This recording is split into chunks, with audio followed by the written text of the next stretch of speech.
What if Nelson Chamisa joins ED Mnangagwa or ZANU-PF? What if he becomes the vice president of Zimbabwe? What do you do in the desiring for change? Hello and welcome to JCTV Africa, where we talk about issues that are happening in Zimbabwe. Today, we are looking at this issue, and we're going to look at the prophecy, and I'm going to give you context on why I say Chamisa might be on his way to join the ruling party, or to be given a position as an opposition leader, or he could become the vice president of Zimbabwe, right?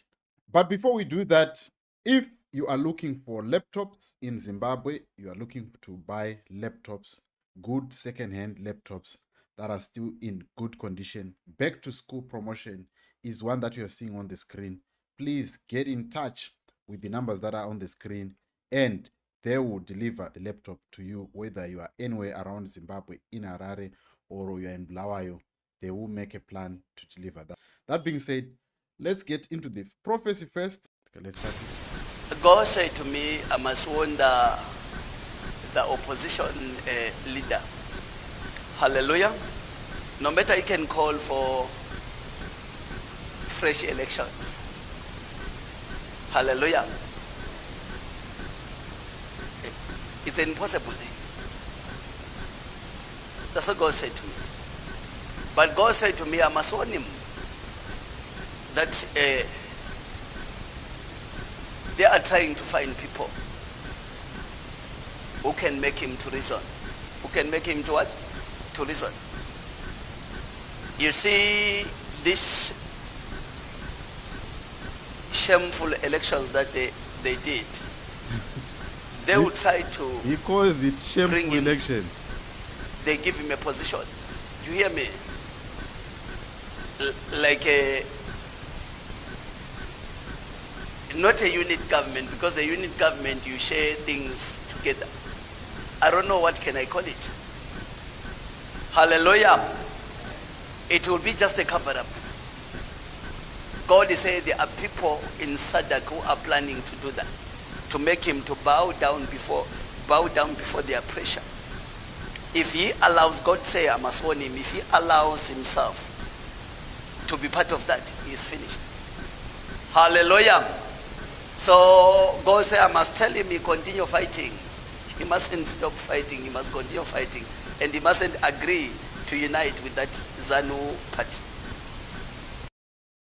Right. That is a prophecy that is given by this man. If you can check, his name is Yeshua something. Right.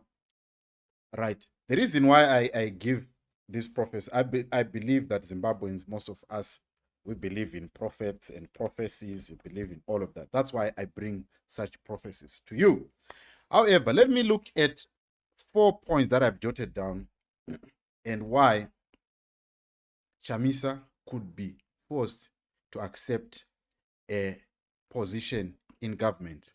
First thing, legally, there is nothing that can be done to salvage something, to have a fresh election in Zimbabwe. Legally, nothing can be done. Costly, nothing. I mean, it is impossible, because who is going to bear that cost? Because remember, the government had passed a budget, to say we want to go into an election. Who is going to bear that cost? Do you think ZANU-PF and the whole government are going to agree to that? Okay. If SADC says they are going to go into election, is SADC going to bear that cost of bringing observer? Those observers, they aren't going to be eating grass. They are going to be need food. They are going to be needing resources. And does SADC has such a budget? Who is going to bear that budget? That is the question. So it is impossible for us to call for fresh elections under scaffolding of SADC or UN or wherever. As I said in the earlier video, that for that to be done, it has to be vetoed by the UN Security Council. That is even if you Google right now to say what can cause elections to be monitored by the UN or by these international bodies, there has to be a voting that has to be done, and then that has to be agreed. And what even makes it this worse is the fact that the president, Mnangagwa, is the incoming chair of the SADC Troika, is going to take over from Hakainde Hichilema. So the SADC club boys might just delay this whole issue and say we'll talk about it at the next Troika when Mnangagwa is the one who is chairing it. So that is a problem. Right. Then the second thing that might force Nelson Chamisa to agree is people are losing hope. People are losing hope. If you check on the streets, people are now saying, we're going to wait for the next 5 years. And what is making people to lose hope is not just the fact that they had hope that Nelson Chamisa was going to win. The issue that is there is until our political space or our electoral reforms changes, nothing can be done. There is nothing that can be done. And we are in the same boat. We are going to go into 2028, and the same repetition of this problem is going to continue, because we can't keep on repeating the same thing 1 year in, year out, and expecting different results. Unless there are electoral reforms, nothing can be done. And what also might force Nelson Chamisa to go into this is the fact that SADC will tell him, you are crying about electoral reforms. You can only change these electoral reforms when you are inside. So we are saying, get inside the government, change electoral reforms, get into 2028 as a country that has got electoral reforms, just like what happened in 2013, whereby there was the GPA and there was the canvassing of the new constitution. This is what will force Nelson Chamisa to bow down to what this man is saying. The other thing is, will his party survive in the next 5 years? That is the biggest ask. The reason why I say this is ZANU-PF is going to squeeze the party and try and make sure that they can have defectors in Triple C. And those defectors are going to join ZANU-PF. What will force them to join ZANU-PF? ZANU-PF will make it very, very, very hard for the cities to be run. They are going. Look at what happened recently. Fire broke down in Bulawayo. Fire broke down in Marondera. Fire broke down in Harare. All this, it is sort of like a python that is squeezing life out of its prey. So this is what is happening. They want to make sure that Triple C will not have so much say in the urban area. And they are going to make sure that they frustrate and they can approach other leaders that are in the party. Come join us, we're going to give you this. Come join us, we're going to give you this. Because outside of these tentacles of the government, Triple C does not have power and does not have funding. That is the problem. And what is making it even worse is that this has been a dream for the past 23 years. And you would know that the incoming generation that is coming, they are not as privy to the information of how people suffered from year 2000. It's only me that are in our 30s that I understand this struggle. So that is one thing that can cause the party not to survive the next 5 years. Then the next thing that could happen is, on the issue of party surviving the next 5 years, you recall what happened to Monzora defected. It is known right now where is Morgan Komich, where is Elias Mzuri, where is Tokozani Kupe, where is all these other people that were in the MDC setup. All of them, they are no longer part of it. I mean, all of them, they have been reduced to nothing.